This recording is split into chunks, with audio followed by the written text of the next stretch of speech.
Assalamualaikum warahmatullahi wabarakatuh. Bismillahirrahmanirrahim. Alhamdulillahil qail nun wal qalami wa ma yasturun ma anta bi ni'mati rabbika bimajnun. Amma ba'du. Alhamdulillah, syukurillah, kita akan melanjutkan kajian kitab Iqadul Imam. Kali ini masih menjelaskan tentang kata mutiara yang ke-12 dari matan kitab Al-Hikam. Dan ini merupakan satu seri yang kedua dari kata mutiara Al-Hikam yang 12. Untuk itu mohon disimak, mohon dikaji bersama-sama kitab Iqadul Imam ini. Bismillahirrahmanirrahim. Wa'lam, dan ketahuilah oleh engkau anna fil khalwati, bahwasanya di dalam khalwah atau di dalam uzlah itu asyrata fawaidah, ada 10 faidah. Di antara 10 faidah ini nanti akan saya jelaskan sesuai dengan penjelasan di dalam kitab Iqadul Imam ini. Al-ula, adapun yang pertama itu as-salamatu, menjadikan selamat, min afatil lisani, dari bencananya lisan. Artinya bahwa orang yang uzlah, orang yang menjauhkan diri dari bergaul dengan banyak orang, dalam pengertian dia menyendiri dalam rangka khalwat untuk berzikir, untuk berkontemplasi, untuk merenungkan, dengan harapan bisa usul kepada Allah Subhanahu wa taala, dan agar supaya kolbianya ini, hatinya itu punya kepekaan secara spiritual yang sangat tajam, terutama dalam hal masalah ketauhidan dan ketergantungan kepada Allah Subhanahu wa taala. Bahwa selain tujuannya adalah biar menjadi istiqomah, hati itu akan selalu usul dan nyambung dengan Allah, bahwasanya yang namanya khalwah atau uzlah itu juga punya manfaat atau faidah. Di antara faidah itu yang ke-10, faidah ada 10 itu, pertama adalah menyelamatkan seseorang dari akibat bencananya, yaitu bicara atau lisan. Karena begitu seseorang itu menyendiri dalam pengertian berkholwat tadi, maka tentu seseorang itu dia akan diam, dia tidak bersama dengan seorang pun. Ketika orang itu tidak bersama dengan seseorang atau sedang tidak bergaul dengan seseorang atau bergaul dengan teman atau dengan sahabat, maka dipastikan bahwa orang itu pasti akan selamat lisannya. Pertama, dia tidak akan berbicara dengan lawan pembicaraannya, ya. Minimal bahwa dengan sendiri itu dia akan terbebas, akan selamat daripada bahayanya orang bicara. Karena dalam keadaan dia sedang sendiri, ada dalam keadaan dia berkholwat. Berbeda dengan orang yang bergaul dengan banyak orang, dia sedang asik jagongan, itu biasanya mungkin ya, biasanya dalam waktu 10 menit 20 menit bisa aman. Tetapi ketika materi yang dibahas itu sudah habis, itu kadang-kadang orang itu mencari keasikan, kengganyengan di dalam komunikasi itu, tanpa disadari kemudian membicarakan tentang seseorang. Nah, ini nanti masuk ke ranah yang disebut dengan ghibah. Maka itu orang-orang yang melakukan khalwat itu pasti ada manfaat. Di antara manfaatnya itu tadi adalah menyelamatkan seseorang dari bencananya bicara atau bencananya lisan. Fa innaman, maka sesungguhnya orang karena yang ada siapa man wahdahu dalam keadaan sendiri ya man la yajidu, maka tidak akan mendapati mau bersama man mendapati man kepada orang yatakallamu yang akan diajak bicara. Ya, seperti saya jelaskan di awal tadi, begitu dia sendiri maka tidak akan bicara seseorang yang dalam keadaan sendiri itu, karena memang tidak ada lawan yang diajak bicara. Dengan itu dipastikan bahwa orang itu pasti selamat. Maka itu perlu pentingnya kita itu berkholwat. Selain memang tujuan berkholwat itu tidak hanya sekedar menyendiri atau menjauh dari bergaul dengan orang, dalam arti hidup secara eksklusif, tidak mau bertetangga, tidak mau bergaul, tidak mau berkomunikasi, bersosial, bukan itu. Artinya perlu bahwa yang namanya kehidupan, terutama hati ini perlu dilatih. Satu saat itu kita harus tinggalkan kehidupan yang selalu bergaul itu, dalam rangka untuk mempertajam yaitu nilai-nilai spiritual secara qalbiyah kita, terutama dalam rangka untuk menajamkan ketauhidan, ilja kita, ta'alluq kita, ya, menggantungkan hati kita secara mutlak kepada Allah Subhanahu wa taala. Wa qad qala, dan sungguh telah bersabda itu alaihi, tetap atas Nabi, assalamu, adapun keselamatan. Sabdanya Rasulullah sallallahu alaihi wasallam begini, rahimallahu abdan sakata fasal lama, ini fasal 5 au takallama fago nama, bahwa rahimallah, rahimah akan memberikan belas kasih sayang siapa Allah abdan kepada seorang hamba sakata yang diam. Orang bisa diam itu tentu tidak dalam keadaan bersama atau sedang bergaul. Sulit orang itu kalau sedang ada temannya, ada seseorang yang bersama dia itu dalam keadaan diam, itu sulit. Tentu ini bisa dilakukan, hanya dilakukan yaitu dalam posisi diam itu hanya bisa dilakukan dalam keadaan seseorang itu dalam kesendirian atau berkholwat. Dan bagi orang-orang yang ketika bisa menjaga mulutnya, lisannya dari pembicaraan-pembicaraan dalam arti kata bahwa dia diem, maka Allah akan memberikan belas kasih kepada hamba itu tadi. Fasalima, sehingga membuat selamat siapa? Hamba. Au takallama, atau memilih seseorang itu berbicara. Dan tentu yang namanya orang bicara tidak mungkin dalam keadaan sendiri, kecuali orang ya sedang ngaji itu, nah bukan bicara kalau ngaji, ya sedang ngaji, sedang berpikir, beda. Yang namanya orang bicara itu berarti ada mitra, ada orang yang diajak bicara, tidak mungkin bicara sendiri. Sehingga ketika ada teman yang diajak bicara, maka bahwanima, maka menjadi wanima itu akan mengkapitalis, ya, akan menyandra, biasanya akan merampok dalam merampas dalam pengertian akan merampas terhadap hak-hak kebenarannya dia, akan merampas keselamatan dia. Pasti keselamatan orang yang sedang bicara itu dalam posisi emergensi kalau sudah ngomong itu.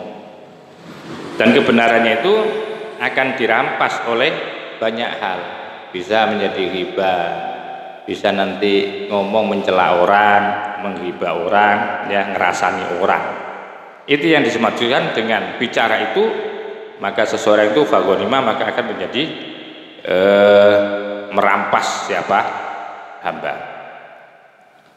Wala yaslimu, dan tidak akan pernah selamat siapa hamba fil walibi, pada umumnya, min afatihi, dari bencananya lesan illa kecuali man seseorang, kecuali orang yang athara lebih memilih, lebih mengutamakan al khalwata akan menyendiri, tidak bergaul. Karena dengan sendiri tidak bergaul atau tidak sering ngerumpi itu, seseorang itu tidak ketika seseorang itu lebih memilih menyendiri, tidak ngerumpi, itu pasti akan terjaga dari bicara. Artinya tidak akan bicara orang itu kalau dalam kesendirian, sehingga ketika saat itu dia selamat. Jadi ilaman kecuali orang atharo yang telah memilih al khalwata, yaitu hidup dengan khalwah, alal ijtimai, yaitu daripada hidup secara bergaul atau berkumpul dengan banyak orang. Wa qala, dan dawuh siapa Syekhu syuyukhina, yaitu guru dari guru-guru kita, Sayyidi Ali, namanya Sayyid Ali radhiyallahu anhu. Beliau mengatakan begini, idza ra'aital faqira, idza ra'aita, apabila kamu melihat al faqira, orang yang fakir, yu'asiru, yang lebih mengutamakan, mendahulukan, mementingkan al khalwata, untuk memilih hidup dengan khalwah, alal ijtimai, dibandingkan hidup bergaul,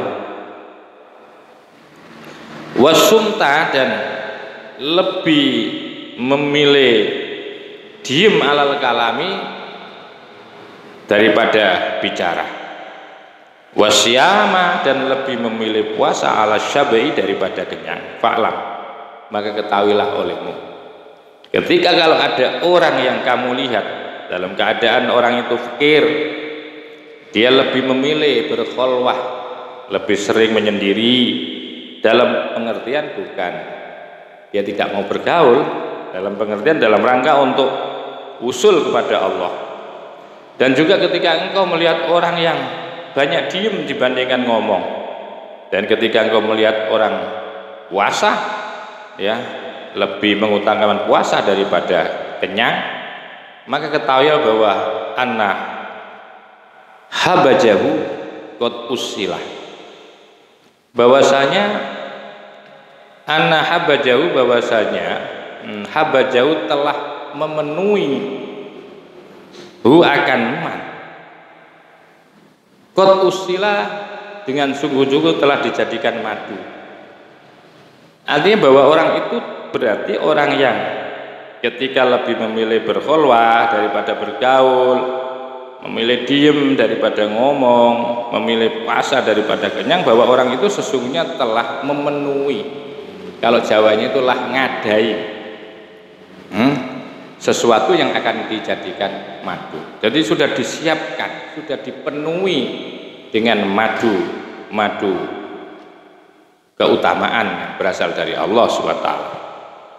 Sebaliknya, wa idza ra'aitahu, dan apabila kamu melihat kepada seorang fakir, seorang hamba yang fakir, yu'asiru, yang lebih mengutamakan siapa fakir al kholatota, bergaul, lebih senang bergaul, lebih senang ngerumpi, ya, wal kalama, dan lebih memilih ngomong, beropini,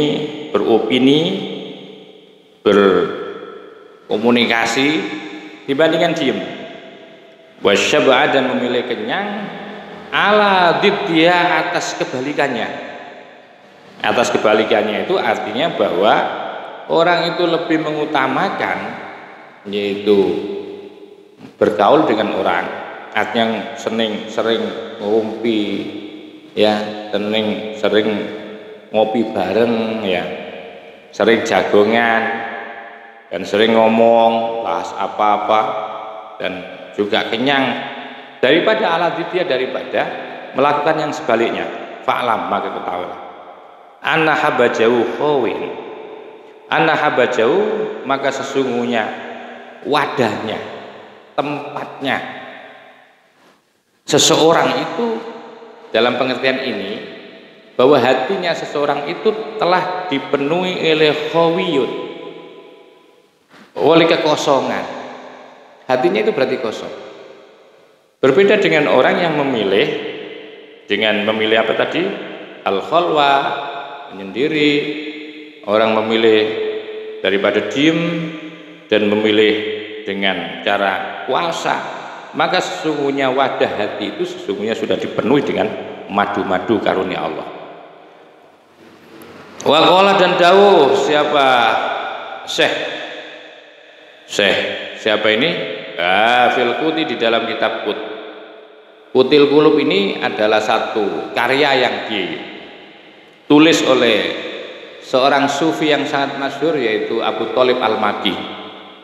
Berarti yang dawuh di sini adalah yaitu Syekh Abu Thalib Al-Maki, seorang yang disebut dengan wali, yang majdub juga, yang karya-karya ilmunya, karya-karya kitabnya, termasuk karya Qutil Qulub itu lahir dari ilmu laduni, dari langsung mawahibul ladunia yang bersumber langsung dari Allah Subhanahu wa taala.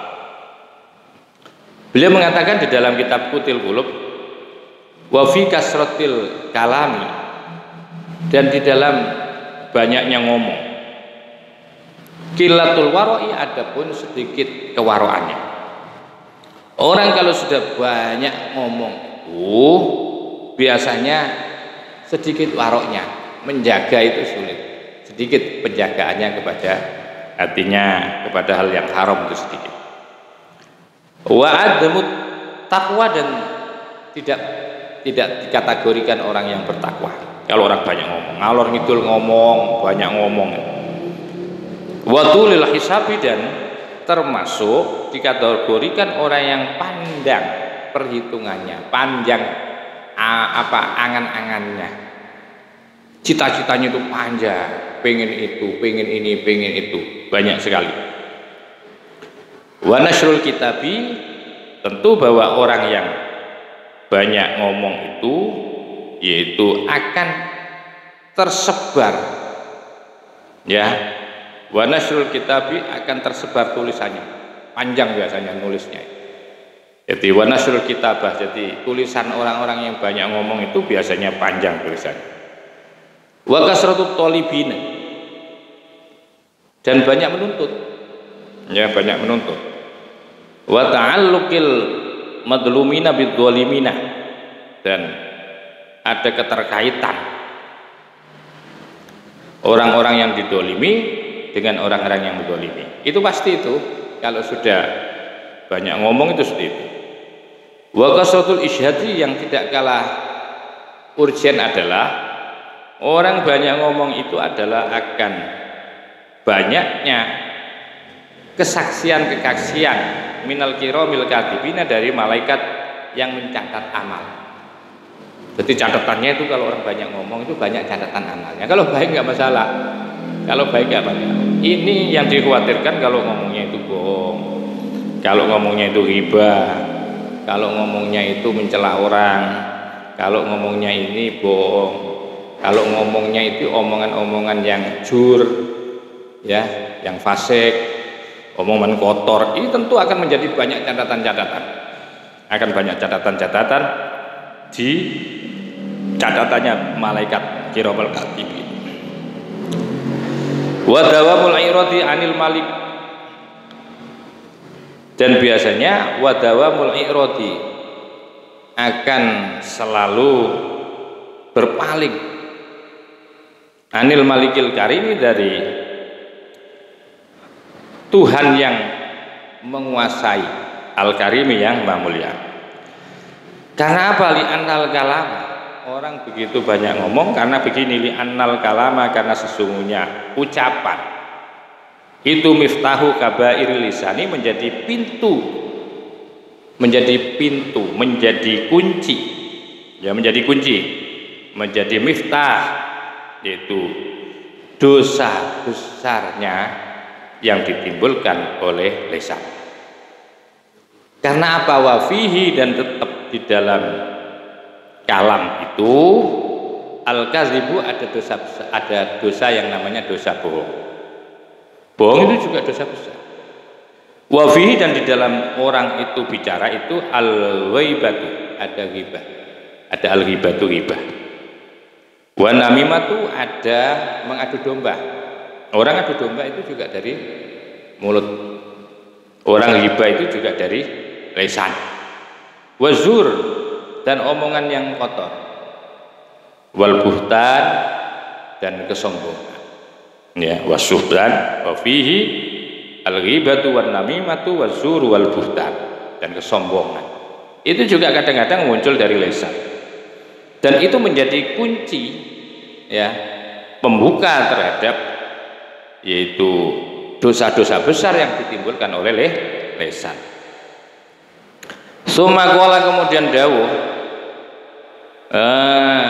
siapa Abu Thalib Al-Makki di dalam kitabnya itu dengan menyitir sebuah hadis Sahih Khobari, dan di dalam satu hadis aktsaru khotoya ibni Adam bi lisani. Aktsaru khotoya, adapun yang paling banyak, aktsaru khotoya ibni Adam, yang paling banyak apanya, kesalahan-kesalahan anak turunnya Nabi Adam, fi lisanihi, itu tergantung atau terletak di dalam atau pada lisannya Ibnu Adam. Wa aksarun nasi, dan adapun kebanyakan orang apanya, dzunuban, dosanya, yaumal kiamati, di hari kiamat nanti, yaitu aksaruhum, yang paling banyak di antara manusia itu apanya, khaudun fi malayakni. Khaudun itu artinya menyelami, ya, meneliti, ya, fima, di dalam sesuatu, layakni, yang tidak penting apa-apa. Orang yang membahas omongan secara detail sesuatu yang tidak ada pentingnya, yang tidak ada gunanya. Dan ini fenomena ini sudah mulai muncul sekarang dengan adanya budaya, ya, WA, Facebook. Ya memang ada manfaatnya juga, tapi tidak sedikit orang-orang yang banyak sekali, ya, tersia-sia hidupnya, tersandra dengan apa? Dengan aplikasi-aplikasi seperti itu, seperti WA, seperti Facebook. Coba sampean perhatikan, apa yang penting dari komunikasi itu? Nggak ada yang penting. Kalau sudah nggak ada penting, itu semestinya nggak usah dilakukan. Karena kebanyakan manusia itu, yang banyak itu adalah dosanya, itu adalah karena apa? Karena melakukan sesuatu yang tidak penting, baik dilakukan oleh lisan maupun oleh tangan. Sama. Lesannya WA, lesannya orang menulis, ya, kata-kata itu adalah tangan. Jadi tangan, ya. Tentu ini adalah sebuah kesia-siaan. Jadi hukumnya sama antara orang ngerasani dengan lesan, dengan ngerasani dengan pakai tulisan, itu sama, dosanya sama. Orang membuli kepada orang dengan lesan, orang berkata jelek dengan lesan dan tulisan, itu hukumnya sama. Satu misal kata-kata itu tidak diucapkan tapi ditulis di dalam tulisan Facebook atau ditulis di WA, di mana kata-kata itu mengandung unsur kebencian, mengandung unsur kemaksiatan, atau kata-kata kotor ditulis, itu sama dengan kata-kata yang diucapkan oleh lisan. Maka itu kita harus hati-hati di dalam melakukan komunikasi-komunikasi, baik secara lisan maupun komunikasi secara, yaitu melalui tangan ini, yang melalui WA, melalui Facebook, ini harus hati-hati.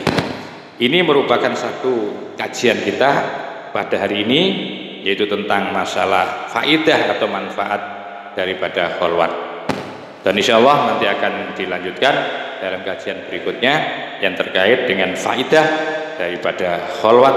Selanjutnya nanti ada faidah yang kedua, yang ketiga, dan yang keempat, dan yang kelima, dan kemudian sampai yaitu faidah yang ke-10 ke-9 ya dalam kajian ini.